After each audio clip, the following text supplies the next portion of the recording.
General Walsh said he's scared to death of what's going to happen when we have a little girl because he's not going to be able to afford it. It's a young program, so we really are trying to promote it, get it up and going. I think overseas it was picked up on and kind of took it and ran with it because the need was so much greater.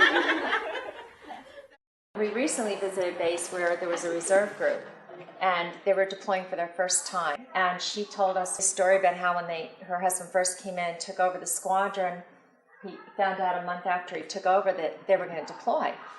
And he said to her, okay, I need some kind of network. I need to know how to get a hold of all the spouses and track them. And he said, I hear there's this Key Spouse program. He said, can you get it going? So she said, great. And she thought that they were going to hand her a list of key spouses that she could connect with.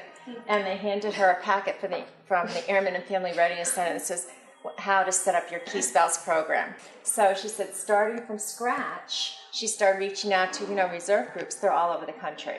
So they started getting information together, getting contacts, emails, phone numbers, had Airmen and Family Readiness come in and train them. And she said when they deployed, they had an incident where if the spouse that was left back home had not known her key spouse and had not called her, she said there would have been a problem.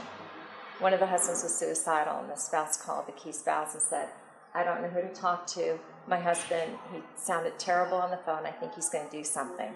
And the key spouse right away got a phone call to the deployed commander, and they basically saved her husband. The emphasis has always been on taking care of the deployed, but as we go around and talk to groups, we encourage them that it's not just our deployed members that we need to be checking on.